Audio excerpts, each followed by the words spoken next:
It's a pleasure for me to welcome you to this virtual celebration of the holiday for the Reverend Dr. Martin Luther King. Normally we have this in our gymnasium at Dyersburg State Community College with 100 or more community participants. We've been co-sponsoring this with the Dyer County Chamber of Commerce for probably over 30 years. But today we're doing it a little bit differently. This holiday, as you know, marks the courageous work of one of our world's greatest champions of social justice. His work spawned countless nonviolent human social rights movements around the world. He once said, "We must not allow our creative protests to degenerate into physical violence." And he really lived by that. I know he had difficulty too in trying to control many of the people that worked with him, but very much marked by nonviolence. In the United States, it took over 15 years from the time of his death in 1968 to create the federal holiday.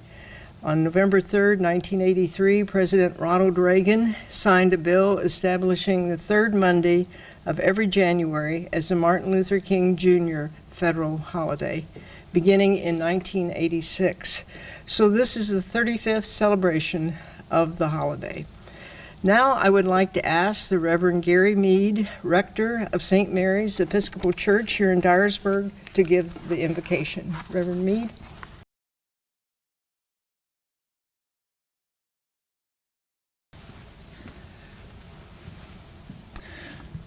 Let us pray. Creator God, we give you thanks that in the beginning you created all that is. You created the universe and this world of ours, and you looked on it and you said, "It is good." And you created the light and the dark, and you said, "It is good." You created the plants and the flowers and the trees and all that grows, and you looked upon it and said, "It is good." You created all that lives on the earth and under the earth, in the air and in the sea, and you looked upon it and said, "It is good." And you created us, humankind, in your own image, and you looked upon us and said, "It is good." And when your creation was finished, you looked upon all that you had done, and you said, "It is very good." Creator God, we need your creative work in our lives, in our hearts, and in our country anew this day. Renew in us hearts of courage and hope and love.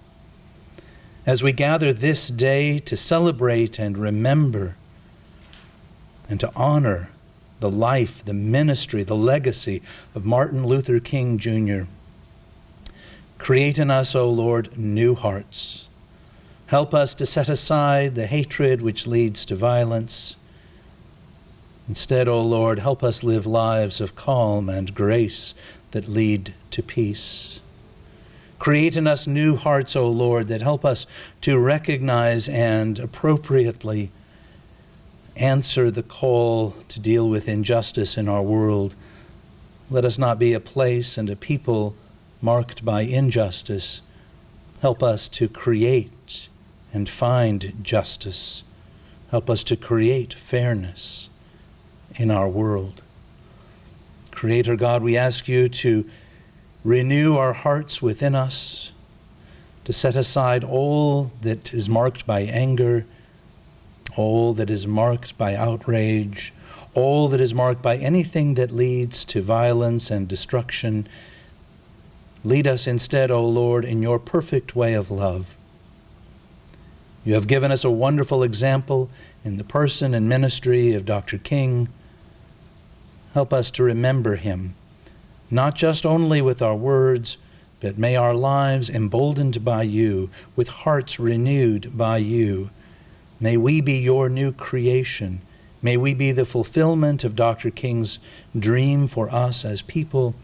May we fulfill all the promise and the hope that we have in you. And all these things we pray in your holy name, O Lord. Amen.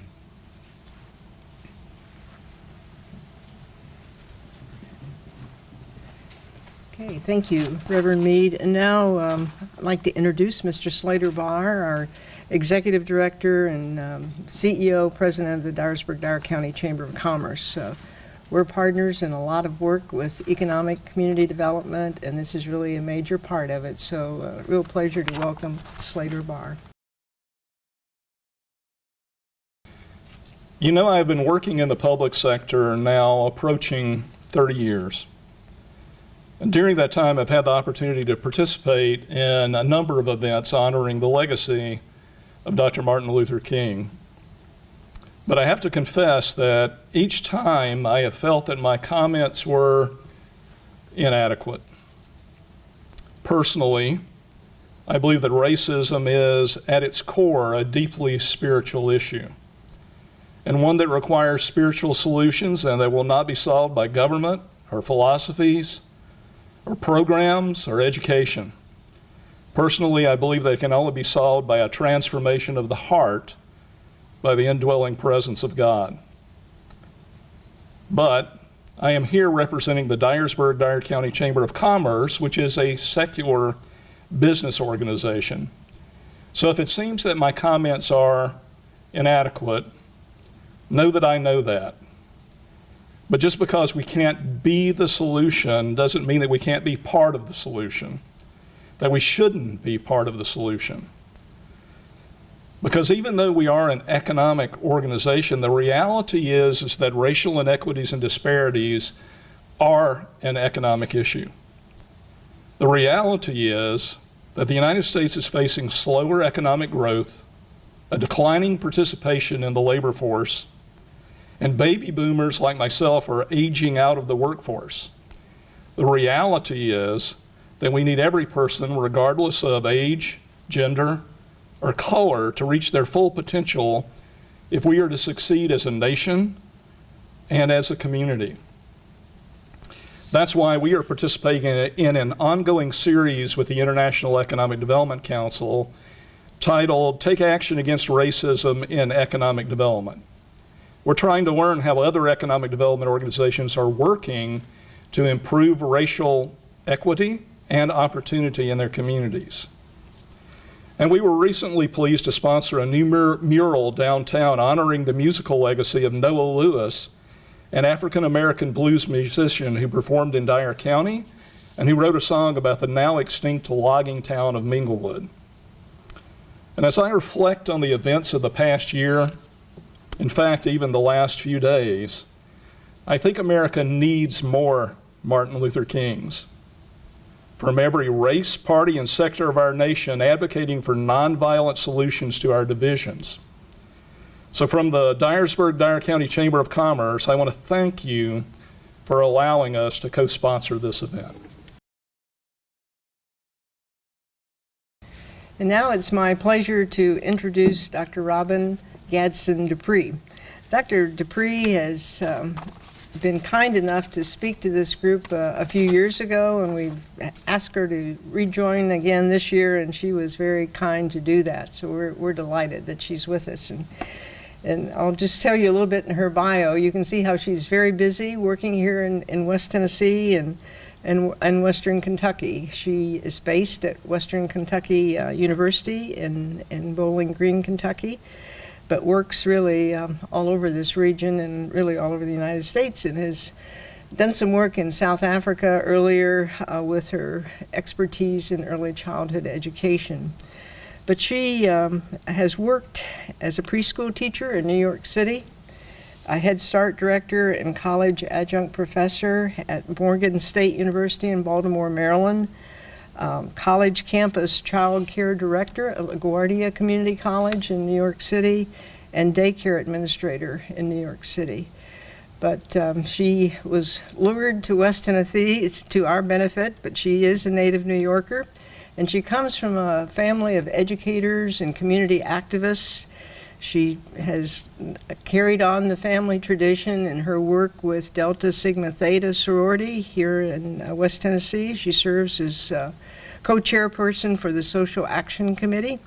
She's a member of the board of directors for the Delta Enrichment Life Training Academy, and she is the lead volunteer for AARP for Congressional District 8.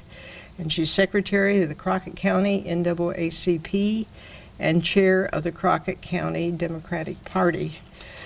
She has a doctorate degree from Nova University and has earned master's and bachelor's degrees. I think the master's from Queens College in New York City and a bachelor's from New York, or City University of New York. So all kinds of great expertise and great work in our community and other communities really around the world. So it's a pleasure to welcome Dr. Robin Gadsden-Dupree.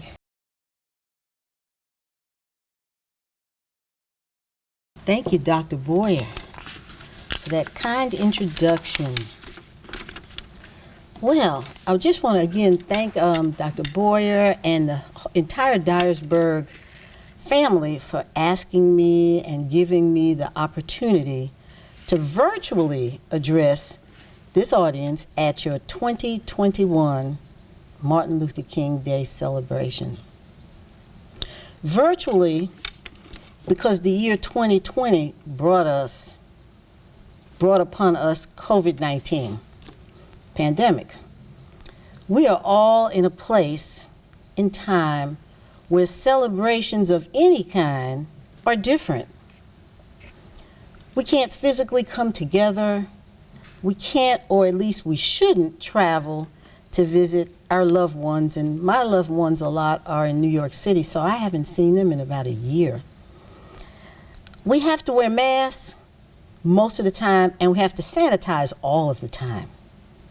The pandemic has changed our lives profoundly. Sadly, just about all of us has suffered losses, lost loved ones, jobs, businesses, and in countless ways.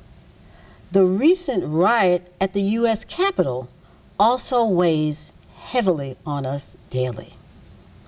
Therefore, we must work together to do our part, and we must do everything in our power to address this, because we all want to live and for our lives to be a positive experience. So, if there ever was a time that I could think about for us to sit back, get quiet, and reflect on Martin Luther King Jr., the time is now.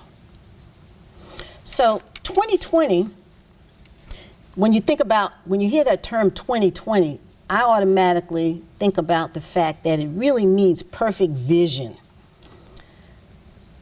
The phrase hindsight is 2020. Vision means looking back, reflecting at a situation or an event and having a clearer understanding of it and how things could have been done better.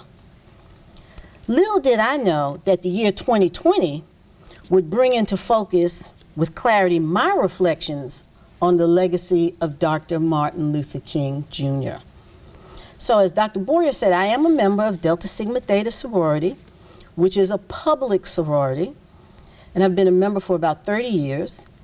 And as the social action chair for our chapter, one of our goals is to get more engaged in voting rights and civic responsibility. So the co-chair and the committee decided that we should sponsor a trip to celebrate the 55th anniversary commemorating the march over the Edmund Pettus Bridge in Selma, Alabama, otherwise known as Bloody Sunday. So now what we know is the original marchers were about 600 people, which included the late Congressman John Lewis from Georgia, who at the time was about 25 years old. They were marching from Selma, Alabama to Montgomery, and Montgomery is the capital of the state of Alabama. They were going to peacefully protest really about the previous shooting and actual subsequent murder of Jimmy Lee Jackson and the need for all of us to have full voting rights. Well, while crossing, they were beaten by police, so they never made it across. John Lewis suffered a skull fracture. All the while, these marchers remained, by the way, nonviolent. Nonviolence was a key principle in the teachings of Dr. Martin Luther King. So that happened on March 7th.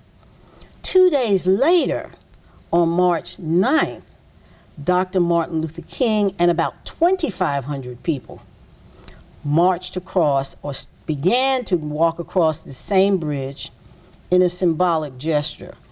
When they got to about the middle of the bridge, they prayed and they went back. They did not go all the way across. So, unfortunately, that night, several marchers and who were peaceful protesters were beaten by the residents on their way to their hotels.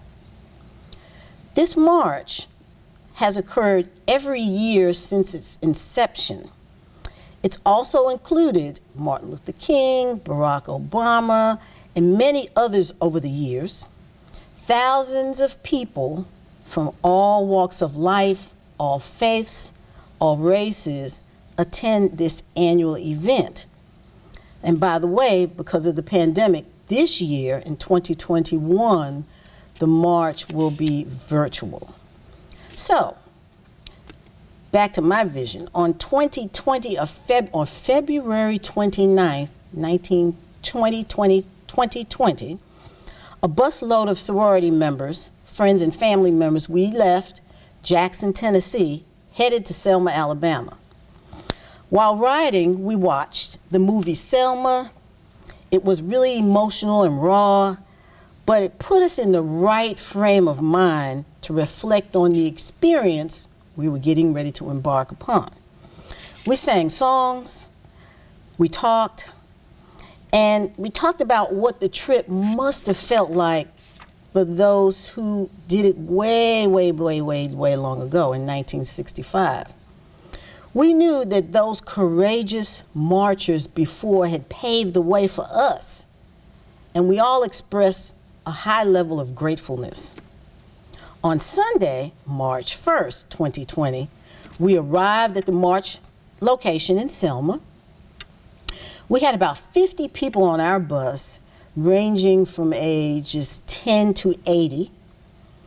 We saw thousands and thousands of people. It was overwhelming. It just seemed like a sea of people everywhere. Mind you, the pandemic had not even quite hit yet, because this is March 1st. We participated in a big pre-march rally where we saw local and national politicians and leaders of a lot of organizations. When it was time to march over the bridge, we were literally pressed front to back with people like sardines in a can. There was no pushing, there was no yelling, there were only smiles, fellowship, and kind words. It was amazing. Facial expressions told the weight of the moment. Everything I read and heard about the Edmund Pettus Bridge was suddenly real, surreal. Now, the bridge is about a 10-minute walk back and forth if you do it that way. Yet that day, it took us 2 hours, maybe a little longer, but we did it. And oh, what a feeling to know that we had walked in the footsteps of so many brave people marching in order for us to have the right to vote. When we returned to the bus, we felt jubilant, energized, blessed, and ready to continue our civic engagement work. We conducted, at the time, it was the idea we thought about what we said, let's do it. We conducted a brief survey after we conducted the march with all the people on the bus, and the responses ranged from awesome to this was on my bucket list to thank you, forebearers. This was emotional, and I admired their courage. I felt like Martin Luther King was down on us and watching us, etc., etc. The sheer emotions that we got from the written page from all the participants was mind-blowing. So now we have, I'm not sure if we have the pictures, but we had some pictures from the event. Okay, we do have them. So you can see, this is us, I'm actually in the picture to the left with some sunglasses. There's a guy with a blue baseball cap. I'm sort of behind him. That's one of the pictures with the crowd participating all across the march. Are there some others too? Let's see. Okay, now this is a picture of, now this is the group that was in front of us. So as you can see, you have Reverend Al Sharpton, Reverend Jesse Jackson, you have Senator Elizabeth Warren, Joy Reid. You have just a host of people that, you know, we just actually could just reach out and touch them. So it was really awesome. Let's see, do we have any others?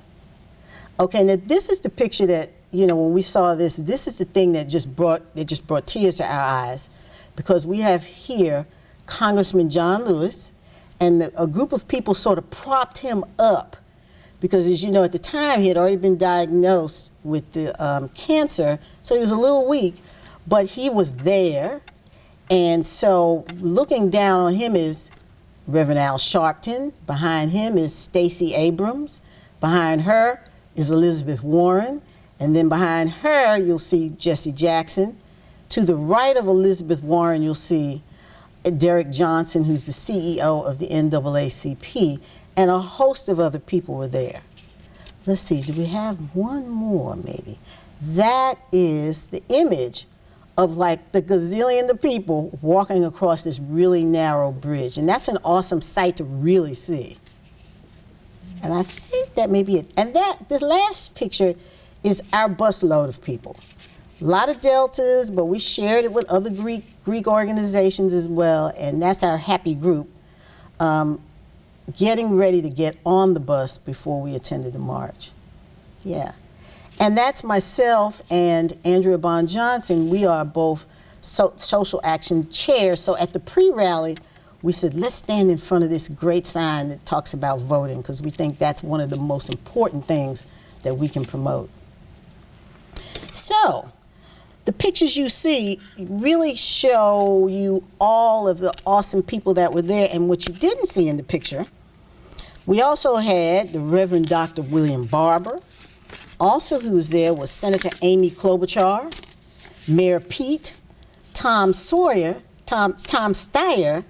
and driving by in his very cool Ray-Ban shades was President-elect Joe Biden. So we saw the whole gamut. It was awesome. So as I reflect on Reverend Dr. Martin Luther King and what his legacy means to me, I hope you think about what it means to you. Because after all, everything you read, everything you hear, everything you experience about him can help and should help shape you in a positive way.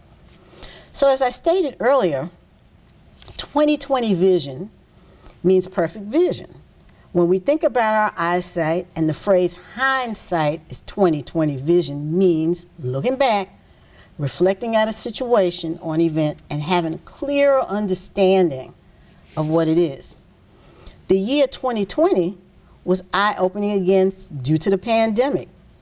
We clearly see that it has and continues to impact all races, ages, ethnicities, socioeconomic levels, and religions. We also understand how it disproportionately affects Black and brown people primarily because health care is not equal and equitable for all people. So here's the parallel with Dr. Martin Luther King. In 1966, Dr. King gave a speech to doctors and healthcare workers in Chicago. And he said, I quote, "Of all the inequities and inequalities that exist, the injustice in healthcare is the most shocking and inhumane." He said that long ago. He believed that healthcare is a right. The pandemic shines a light on our healthcare system in a big way. Dr. King's vision has still not been realized, and so it is very relevant today. His vision was certainly about peace, but it was also a lot more about civic action. Action in healthcare, action with jobs, action in education, and action so we all can live freely in an environment that enables every voice to be heard. So as I close, I'd like to give you some Martin Luther King reflective work. I don't want to call it homework, but I want to call it reflective work. I want you to Google, because now this is what we do. Anytime we need to know something, we go right to Google. So I want you to Google Jimmy Lee Jackson. Learn about how he tried to register 5 times to vote.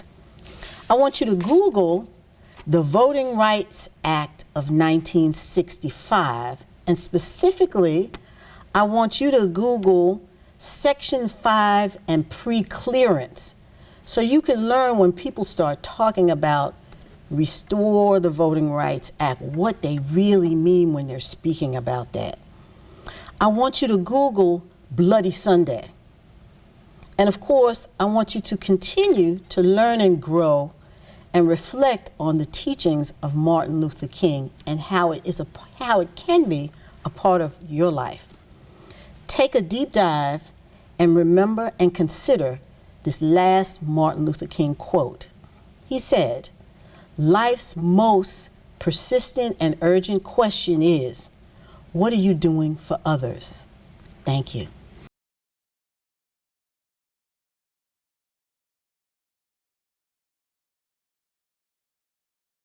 Well, thank you, Dr. Robin Gadsden-Dupree. Very inspiring remarks, and as she reminded all of us, this holiday is a time to really reflect on the work of Dr. King and the progress that he made, the Voting Rights Act of 1965. That change through nonviolent, very persistent, long-term work. From the 50s, late 50s through the 60s until 1965 when that occurred, and just for all of us to think about the changes that we would like to see, and the way that we should go about it is the way that Dr. Martin Luther King went about it. So thank you for viewing this virtual celebration. I hope it helps you think about things that we would like to accomplish in our community and in our region and in the United States. So hopefully we can gather together in person next year. So thank you.